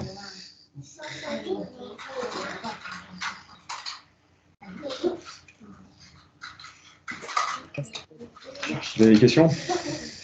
Si vous voulez, pour, je sais pas, ce principe créateur, vous n'avez pas l'air d'accord. Quel est le nom de l'auteur de l'autre livre dont vous avez parlé avant? Henri Guillemin. Ah, Henri Guillemin, d'accord. Je ne connais pas, hein, c'est déjà sur la littérature, j'imagine que c'est très bien, mais Là, Et Vous le avez titre, vécu dans une époque difficile, Michel. Hein. oui, oui, et le titre du livre? Le titre du livre d'Henri Guillemin? l'affaire Jésus. Ah, d'accord, ok. Style, déjà, c'est sûr, c'est vraiment Renan bis Empire. Ouais, mais de toute façon, il y a tellement de livres débiles qui sortent sur Jésus. Non, mais il se dit catholique, c'est ça qui est terrible. Oui, bah oui, malheureusement. Oui. Mais bref. Sur la question du gnosticisme, donc selon Guénon, il faut rentrer dans il faut avoir une initiation pour pouvoir comprendre, atteindre la vérité universelle. Maintenant, concrètement, ces initiations, actuellement, elles se font où? Qui fait ça? Qui est organisé? Quelqu'un qui s'intéresse à ce sujet-là, qui veut une initiation, il va où? Pour moi, Bah, c'est c'est là où ça devient compliqué. Enfin, peut-être Maxime On peut en aussi. parler. Ah, Ouais, on peut en parler. Mais c'est vrai que ça n'existe plus dans le catholicisme. C'est ce que dit Guénon, en fait, dans certains ouvrages où il dit que ça n'existe plus une initiation dans le catholicisme. C'était ça a totalement disparu. Mais tu peux le retrouver dans d'autres traditions. Ouais. Voilà. Il y a toujours des initiations dans le soufisme, là où il appartenait justement son cheminement spirituel. Il y en a aussi dans des loges maçonniques, forcément. Et puis il y en a dans l'hindouisme, il y a encore des maîtres spirituels qui font des initiations. Hein. Mais dans le catholicisme, il n'y en a plus du tout. C'est ce que dit Guénon, c'est sa conclusion à la fin de sa vie. Il dit j'ai lancé un appel pour savoir s'il y avait encore des initiations à l'intérieur du catholicisme, je n'en ai pas trouvé. Voilà. D'accord. c'est la particularité de René Guénon au XXe siècle, c'est que je pense qu'il est une sorte d'électron libre en fait. Donc, dans le sens où je ne sais rien pourquoi, mais enfin, en tout cas, il n'est pas resté longtemps dans les différentes francs-maçonneries. Je pense qu'il. Et après, oui, il est allé voir du côté soufi, hindou, chercher des maîtres comme ça. À l'époque, il y avait pas mal de modes hindous aussi. Puis bon, ce qui est pratique, c'est que comme c'est loin, on voit moins bien ce que c'est aussi. Et donc, ce qui était séduisant, ce qui était séduisant, ou ce qui semblait simple, c'est que justement, vous allez à côté, dans n'importe quelle religion, vous trouvez n'importe quel maître, et en fait, vous arriverez à trouver la tradition universelle. Donc, Alors, Guénon, il appelait quand même ses lecteurs quand même à trouver un maître dans le pays même où était pratiquée la tradition. D'accord. Lui-même, il est allé en Égypte quand même pour passer son initiation et donc être sous un maître soufi. Donc c'était pas forcément quelque chose d'exotique en fait, hein,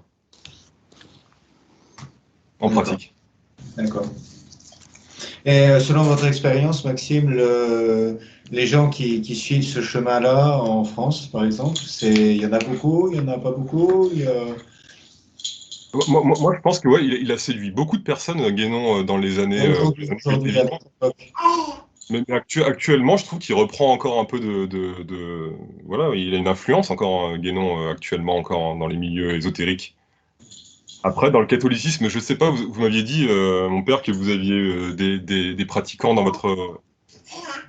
Oui, j'ai connu quelques personnes, effectivement, qui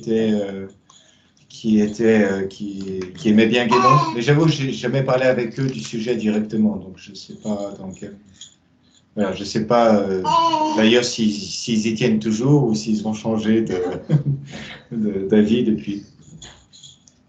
Mais ouais, je vois en tout cas, moi, dans ce que je peux suivre avec des discussions avec d'autres personnes, qu'il a une influence actuellement. Il revient à la mode un peu, Guénon aussi. Hein. D'accord. Surtout là, à ce moment où on voit les limites du monde moderne. Hein. Je pense qu'il y a beaucoup de gens qui souffrent de ça. Et donc, en relisant Guénon, ils ont une compréhension de ce qui se passe qui est plus, qui est séduisante, je pense. Parce que, comme l'a dit Paul, en fait, son analyse du monde moderne, quand même, est juste.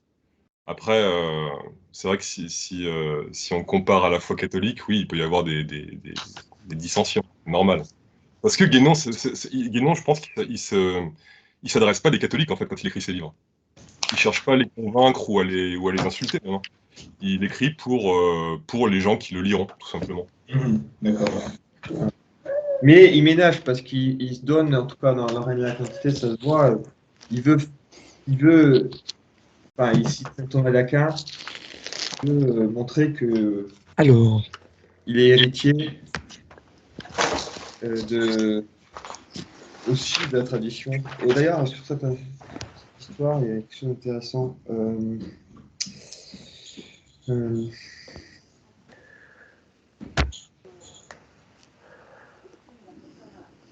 Moi, ce qui m'avait marqué aussi là-dedans, c'est que jamais il ne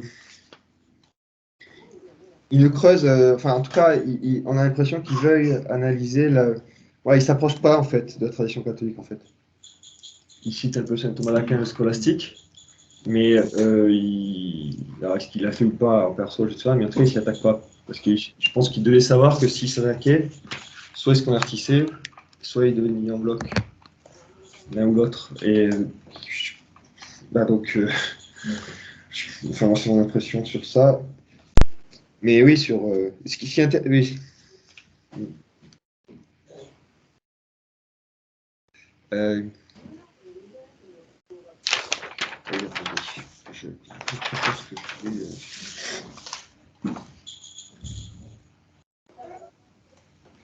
Ça m'a fait beaucoup penser à des choses qui se trouvent d'ailleurs au Japon en fait.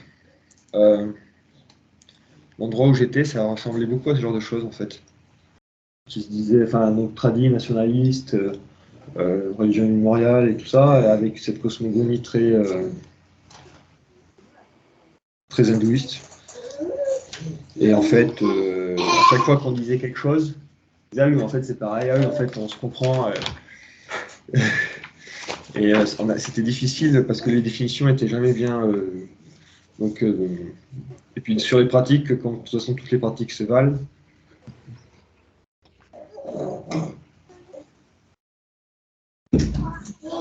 À mon avis, ce qui crée cette possibilité au XXe siècle, c'est pareil pour le communisme, surtout le fait qu'ils aient pu écrire ça pendant Vatican II, c'est que, outre une perte de foi, il y avait aussi ils avaient oublié d'être confrontés aux païens depuis un moment, quoi. Parce que quand on voit les conséquences en pratique du paganisme, c'est pas tenable en fait. C'est pas possible. C'est pas possible.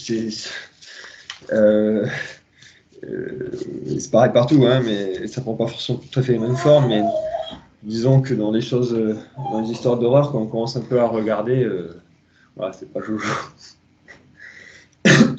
Mais comme au XXe siècle, tout ça pouvait sembler loin, et que, soi-disant, que grâce à la vision occidentale et chrétienne, on avait en fait systématisé de façon doctrinale la plupart de excusez-moi le mot, mais ces foutoirs, que ce soit le bouddhisme ou toutes ces choses-là qui sont en fait doctrinalement C'est comme quand on résume souvent le protestantisme pour avoir des critères sur quelles sont les erreurs. C'est faux, c'est vrai. Mais en même temps, c'est faux dans le sens où c'est tellement n'importe quoi aussi, donc chaque secte protestante, que bizarrement, on leur clarifie pour le bouddhisme, c'est n'importe quoi. Enfin, il y a autant de bouddhistes de religions bouddhiques que de bouddhistes, il y a autant de gnoses que de gnostiques.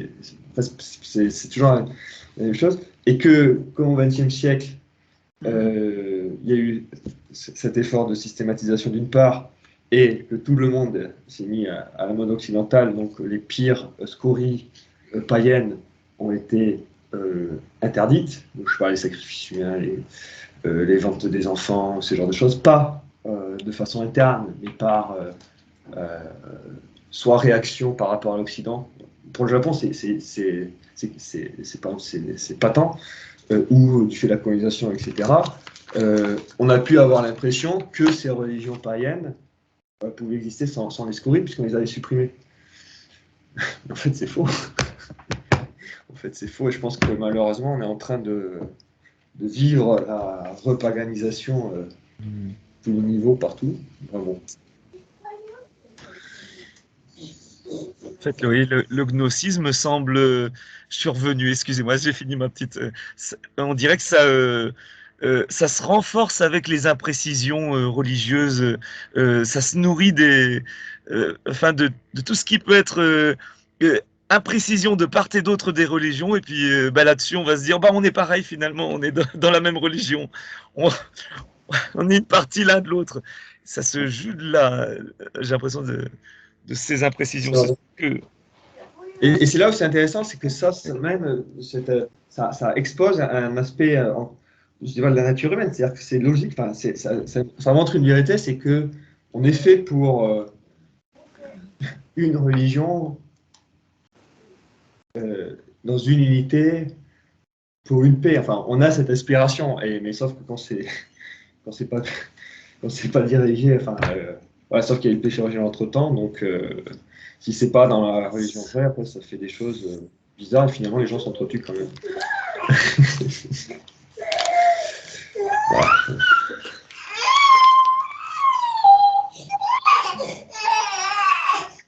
J'ai sauté peut-être un petit... On parle toujours de Guénon, Paul, du coup, c'est ça, hein? Oui, vas-y, oui, bien sûr. Oui. C'est vrai que ça aurait été bien qu'on soit tous ensemble pour continuer avec le dîner à la bonne franquette, quoi. C'est dommage. Oui. Ça fait un peu impersonnel sur Skype parce que c'est vrai que c'est vachement agréable de parler comme ça. Et moi, c'est vrai que j'ai pas forcément lu Guénon, en tout cas, des livres en entier, mais j'en ai beaucoup parlé avec Maxime et tout ça. Et moi, ce qui m'a frappé, donc je sais pas si vous êtes d'accord ou pas, c'est que finalement, les applications sociales d'une religion, les fruits, c'est les fruits, hein, tu vois, notre Seigneur dit bien, on reconnaît un arbre à ses fruits. Et les applications sociales d'une religion, c'est là qu'on reconnaît si la religion est bonne ou mauvaise. Et même s'il y a toujours de l'ivraie dans le blé, c'est bien pour ça qu'il y a des abus dans l'Église, c'est bien pour ça, voilà. Mais on reconnaît quand même l'impact social d'une religion quand elle est appliquée à grande échelle. Et en effet, voilà, quand on se penche sur comment ça se passe, l'islam, l'hindouisme et tout ça, et moi, ça m'a toujours... je me suis dit quand même, en effet, il y a des choses horribles, des erreurs qui sont communément admises. Le droit de lapider les femmes, bref, je sais pas, on n'a jamais fait ça dans le catholicisme, hein. Des castes, on peut pas bouger. Et après ça, Guénon, du coup, moi ce que j'ai compris, je sais pas si tu as compris pareil, Paul, ou Maxime, je sais pas, mais en tout cas, j'ai l'impression que après il dit, donc dès qu'on a quelque chose qui va contre finalement ce biais qu'il essaie de confirmer, il dit mais c'est un abus, c'est une dégénérescence de la tradition primordiale, et du coup il ne faut pas qu'elle soit considérée. Et ça, moi ça me dérange un peu, puisque du coup finalement on en vient à un élitisme, parce que quand une religion, même la religion catholique, qui est la vraie religion, elle est appliquée, il y a forcément des gens qui vont être de mauvaise foi, et on peut mettre n'importe quelle fleur dans la main d'un mauvais, ça va devenir un couteau, quoi. Mais par contre, elle reste saine, elle reste bonne, elle produit des saints dans la société quotidienne, et donc pas dans les élites forcément, mais chez les gens normaux, en fait, chez les gens de tous les jours, les petites gens, et elle fait aussi des miracles. Donc, à la différence des prodiges, des miracles, c'est pas juste comme jouer, par exemple, je sais pas, changer les bâtons en serpent dans l'Ancien Testament, quand les prêtres du Pharaon ils disent ça. C'est vraiment des vrais miracles, des gens qui ressuscitent, des aveugles qui voient, des boiteux qui marchent. Mais donc à la fin, finalement, ça devient... Bon bref, pour en venir, excusez-moi, à la conclusion, pour moi, c'est quelque chose qui, ça me semble très logique, mais tellement élitiste que finalement, finalement, c'est que voilà, ce serait que vraiment les grands initiés, quoi, qui puissent aller quelque part. C'est un peu triste, en fait. Moi, je trouve même avant de plonger dans la dogmatique, sur lesquels moi, je j'ai pas assez de connaissances pour dire oui ou non, mais voilà, je sais pas ce que vous en pensez, en tout cas, de ça. Je trouve que c'est élitiste, en fait, beaucoup. Oui, ça devient élitiste. Moi, je dirais que, en tout cas, ce qui m'a marqué, c'est que à un moment donné, en fait, il évacue l'histoire, donc l'analyse des conséquences. Et ça, c'est le point de départ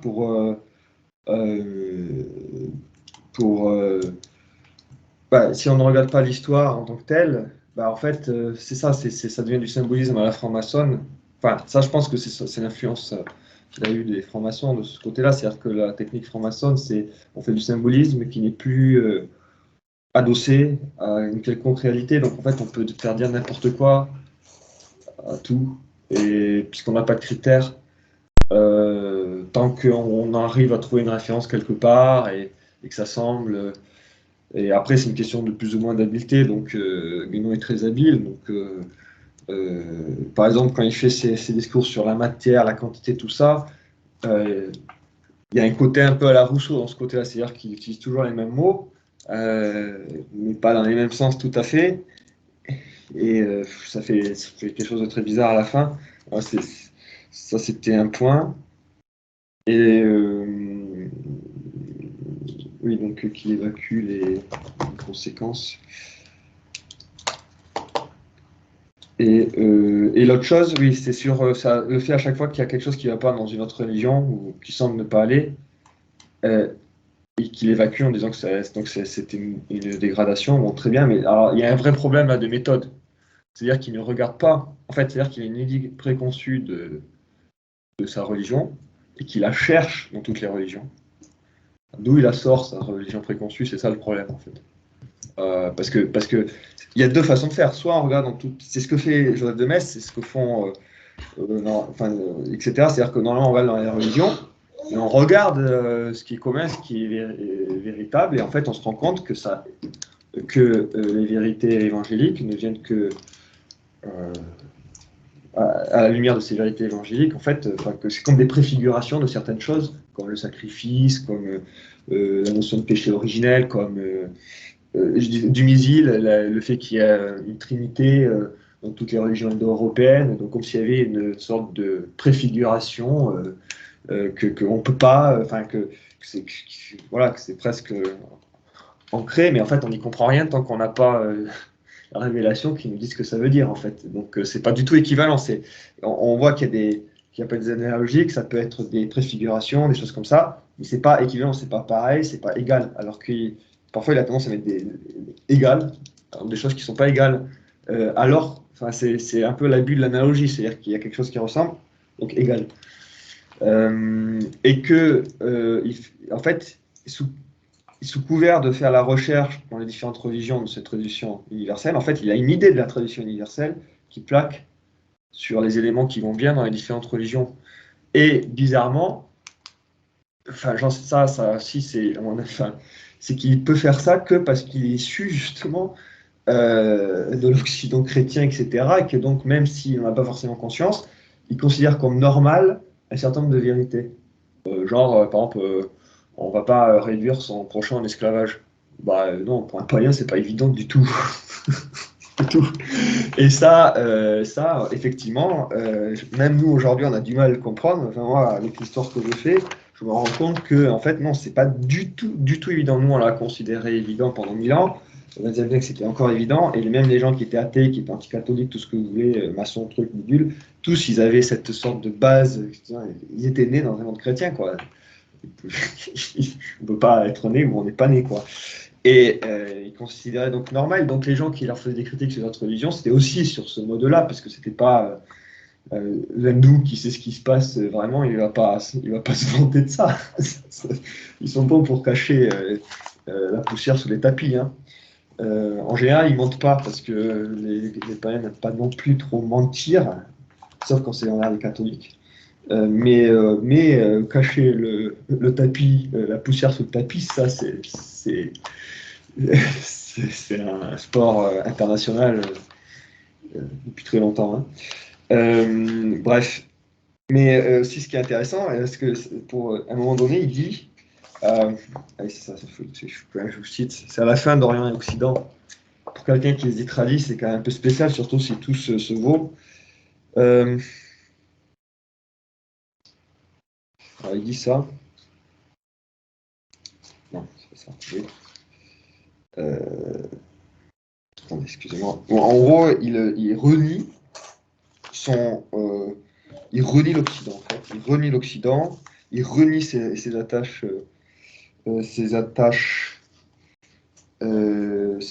occidentales. Et il dit ça. Alors, attendez, je ne sais pas ça.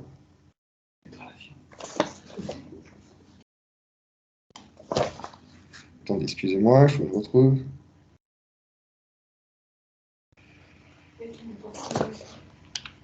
Ah oui, c'est quoi ce truc? On est dans l'avion. C'est excellent. Là, on est en première classe. Tout de suite, ça porte le débat Il prend des initiatives. à notre niveau, là. On est surveillé, je crois. Les hôtesses de l'air nous écoutent. Ah voilà ça. Alors, enfin, nous ferons observer à nos contradicteurs éventuels que si nous sommes tout à fait à l'aise pour apprécier en pleine indépendance les sciences et les philosophies de l'Occident, c'est que nous avons conscience de ne rien leur devoir. C'est que nous sommes intellectuellement, ce que nous sommes intellectuellement, c'est à l'Orient seul que nous le devons, et ainsi nous n'avons derrière nous rien qui soit susceptible de nous gêner le moins du monde. Ce qui est juste forcément faux. C'est à l'Orient que nous le devons? Oui, c'est à l'Orient que nous le devons, et il dit, je peux parler des sciences de l'Occident ou des philosophies d'Occident, parce que nous avons conscience de ne rien leur devoir. Ce qui est juste faux. Et tout ça, il se fonde sur des concepts de philosophie occidentale. Et il a été éduqué là-dedans. Donc c'est faux, en fait. C'est un mensonge. Il peut l'avoir renié, s'il veut, mais il ne peut pas dire, c'est faux, il ne peut pas dire, nous ne devons rien, nous devons rien aux sciences et aux philosophies d'Occident. C'est pas possible. Il est né en Occident, il a été éduqué comme ça, etc. Il ne peut pas dire nous ne devons rien à l'Occident. C'est comme si un païen converti au christianisme disait je ne dois rien aux lettres romaines dans lesquelles j'ai été élevé. C'est pas vrai, puisque c'est peut-être par là qu'il est arrivé à tomber sur, etc. Et puis qu'il sait qu'écrire et tout ça. Donc il ne peut pas rien devoir. Enfin, c'est faux. Et c'est drôle parce qu'on dit qu'il est traditionnel, mais en fait c'est super révolutionnaire ce qu'il raconte. En sachant qu'en plus les notions d'Occident et d'Orient sont des topos en fait qui sont pas très finis. Je pense qu'il faut bien quand même définir le mot tradition chez lui. Hein. C'est pas la tradition. Voilà, je joue de la sitar et voilà, c'est pas la tradition de Noël, etc., etc. C'est la tradition au sens principe traditionnel primordial. Voilà, c'est ça. Oui, mais ça c'est problématique parce qu'il ne définit pas clairement, donc ça porte de la confusion. C'est faux. En fait, c'est son. Non, mais là c'est faux par contre parce que je veux dire, c'est le principe même de sa pensée, c'est le principe de tradition avec un grand T. Donc il n'arrête pas de le définir des milliers de fois dans chacun de ses livres en fait quoi. Il fait que ça. Je suis désolé, par exemple, il ne définit jamais. Dans Orient Occident? Et en fait, il utilise un mot tradition qui donc est faux étymologiquement, puisque pourquoi utiliser le mot tradition pour c'est pas ça, en fait, c'est la connaissance universelle, puisque la tradition, c'est-à-dire transmission. Et en fait, c'est drôle parce qu'il projette la tradition catholique avec un grand T, qui est la transmission, plus la transmission de la vérité de Jésus-Christ, qui est vraie par la chaîne des apôtres. C'est comme s'il avait ça quelque part, qui lui traînait de son catéchisme de jeunesse, et qui le recyclait en tradition universelle, donc en reprenant des concepts comme ça. Oui, il est venu et parce que c'est problématique, s'il y a des mots, voilà, il faut pas il y avait un côté nominaliste dans ces époques-là, mais s'il y a des mots, c'est qu'ils ont un sens. Donc parfois, il faut les définir parce qu'il y a des mots qui sont moins clairs que d'autres. Mais enfin, tradition, le sens minimal, c'est transmission. Donc quand on commence à l'utiliser pour désigner quelque chose qui n'a juste rien à voir avec de la transmission, de façon tellement éloignée que ça devient c'est problématique, moi, je trouve. Et puis là, ce qu'il dit, il dit pas, il parle pas de la tradition. Là, il dit qu'il ne doit rien. Ouais. Il dit qu'il ne doit rien. Mais c'est faux. C'est juste faux. C'est pas possible. C'est un mensonge. On peut expliquer ça en fait parce que je pense qu'il y a un moment, comme il dit, il le dit très bien en fait dans son cheminement spirituel, lui, il a vécu par l'initiation, ce qu'il appelle une renaissance. Donc pour lui, son cheminement spirituel, sa renaissance, ça montre le point de départ pour lui de son nouveau cheminement. Ça, je suis d'accord. Ça, c'est là que c'est ce qu'on appelle. Enfin, c'est pour correspondre à la conversion, le vieil homme et les habits dans les évangiles et tout ça. Mais là, ce qu'il dit, c'est plus que ça. Il dit qu'il ne doit rien. Je veux dire, c'est pas parce que on fait une renaissance, qu'on se convertit, qu'on a quelque chose, que la chose, que son enfant, c'est comme si on disait que ses parents, c'est pas ses parents. On veut dire, on a le droit de renier ses parents. Enfin, on a le droit. Non, enfin, je veux dire, on peut renier ses parents. On dit, je renie mes parents. Mais dire mes parents ne sont pas mes parents, ben, c'est faux. Et c'est révolutionnaire. Et là, pour moi, quand je dis ça, il le dit vraiment clairement.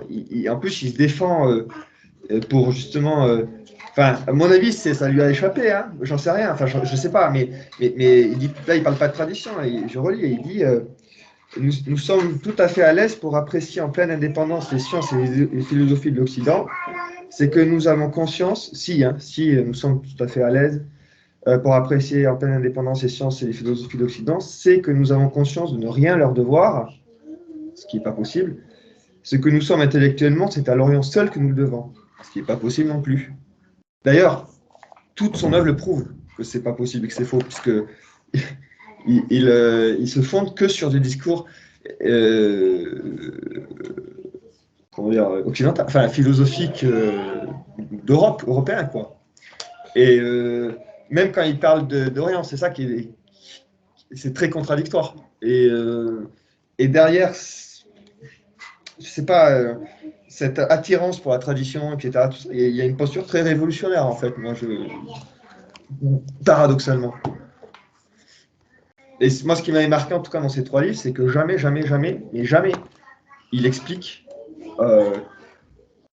la doctrine hindoue. Parce qu'il a écrit un livre juste pour ça qui s'appelle Introduction aux doctrines hindoues. Oui, mais par exemple, quand là-dedans, il commence à balancer la comparaison de 2 concepts et il dit que c'est pareil sans justification, c'est pas possible. C'est pas possible. En fait, quand il écrit un livre, Guénon, il part du principe qu'en fait, que c'est une œuvre linéaire, c'est-à-dire que les gens qui lisent le dernier livre ont lu les anciens, tu vois. Voilà. Oui, non, ça c'est un peu facile, dans le sens où, par exemple, comme j'ai dit tout à l'heure, j'ai pris l'exemple du Prakrit, il dit que c'est pareil que la matière, mais c'est faux, c'est juste factuellement faux. C'est différent, il dit que c'est pareil. Et je suis sûr, je sais pas, il faut faire le travail pour chaque concept, mais je pense que les 3/4, en fait, il dit que c'est pareil, mais c'est pas pareil.